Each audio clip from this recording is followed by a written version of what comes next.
Hi viewer, Sandhya Raagam சீரியலில் ரகுராம் சீனு 2 பேரும் எந்த தப்பும் பண்ணாத நிரபராதி அப்படிங்கிறத மாயா நிரூபித்து காட்டணும்னு நினைக்கிறவங்க இந்த வீடியோக்கு ஒரு லைக் பண்ணுங்கள். ஸோ கண்டிப்பாக இந்த புவனேஸ்வரி தான் சாருவை கொலை பண்ணிவிட்டு பழியை தூக்கி ரகுராம் மேலே போட்டிருப்பா அப்படிங்கிற ஒரு டவுட் வந்து நம்ம மாயாவுக்கு தொடர்ந்து இருந்துக்கிட்டே இருக்குது. இப்போது சாருவோட அப்பாவையும் ஏவி விட்டு வேணுனே பிரச்சனையை கிளப்பி விட்டு அதை வேடிக்கை பார்த்துக்கிட்டு இருக்காங்க புவனேஸ்வரி. போலீஸ் ஸ்டேஷன்லேயும் சிவராமன் கிட்ட சண்டை போடுற மாதிரி பண்ணி விட்டுட்டாங்க. இதனால் சிவராமனும் ரொம்பவே காண்டாகி நிற்கிறாரு. இன்னொரு பக்கம் ஜானகி கிட்டேயும் புவனேஸ்வரி ரொம்பவே ஓவராக பேசுகிறாங்க. இதனால் ஜானகியும் ரொம்பவே ஹர்ட் ஆகுறாங்க. ஸோ சிவராமன் வந்துட்டு இதுக்கு மேலே அவளை சும்மா விட்டு ஆகாது, போட்டு தள்ளிட்டு நான் ஜெயிலுக்கு போயிடுறேன், அப்போ தான் இந்த குடும்பம் விளங்கும் அப்படின்னு சொல்லும்போது என்ன நினச்சி பேசிக்கிட்டு இருக்கீங்க, ஒவ்வொருத்தராக ஜெயிலுக்கு போனால் இந்த குடும்பம் விளங்கிடுமான்னு பார்வதி சத்தம் போடுறாங்க. என்ன பார்வதி பேசிக்கிட்டு இருக்க, மச்சான் என்ன கொலை பண்ணிட்டா ஜெயிலுக்கு போயிருக்காரு, பழியை சுமந்துட்டு தானே போயிருக்காரு அப்படின்னும்போது யாருக்கு தெரியும் பழியை சுமந்துட்டு போயிருக்காரா இல்லை பலி கொடுத்துட்டு போயிருக்காரான்னு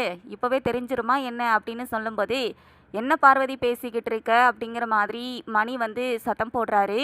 இப்போது மச்சான் வந்து ஏதோ கோவத்தில் சொல்கிறாரு. ஏன்னா தங்கச்சிக்கிட்டேயும் அவள் தப்பாக பேசியிருக்கா, போலீஸ் ஸ்டேஷன்லேயும் இந்த மாதிரி பண்ணியிருக்கா அப்படிங்கிறதுக்காக மச்சான் இந்த மாதிரி பேசுகிறத வச்சு நீ பேசுகிறது நியாயமா அப்படிங்கிற மாதிரி மணியும் வந்துட்டு பார்வதிக்கு அட்வைஸ் பண்ணிகிட்டு இருக்காரு. இன்னொரு பக்கம் மாயா, ஜானகி, தனா அந்த வக்கீல் எல்லாரும் டிஸ்கஸ் பண்ணுறாங்க.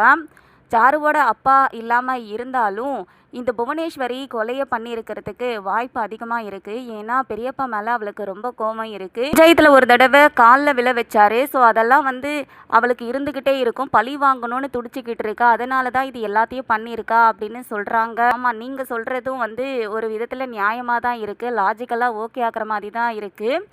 ஜானகி கால் பேசிகிட்டு இருக்கும்போது சாரு கால் கட் பண்ணாமல் இருந்தால் அதை புவனேஸ்வரி கேட்டிருக்கிறதுக்கும் வாய்ப்பு அதிகமாக இருக்குது அப்படிங்கிற மாதிரி அவரும் சொல்கிறாரு. ஆனால் இது எல்லாமே மாயா ஒரு யூகத்தில் தானே சொல்கிறான் அப்படின்னு தனா சொல்லும்போது இல்லை கண்டிப்பாக இதுதான் நடந்திருக்கும்னு எனக்கும் ஒரு சந்தேகம் இருக்குதுன்னு வக்கீலும் சொல்லிக்கிட்டு இருக்காரு. ஸோ இந்த மாதிரி ஆதாரங்களை திரட்டி பார்த்துக்கிட்டு இருக்காங்க. ஃபோட்டோவில் கண்டிப்பாக ஒரு ஆம்பளையோட பிரேஸ்லெட் இருக்குது, ஆட்கள் வச்சு கூட இதை பண்ணியிருக்கலாம் அப்படிங்கிற மாதிரி தான் பேசிகிட்டு இருக்காங்க. வெயிட் பண்ணி என்ன நடக்கும் அப்படிங்கிறத நம்ம பார்க்கலாம். தேங்க்ஸ் ஃபார் வாட்சிங்.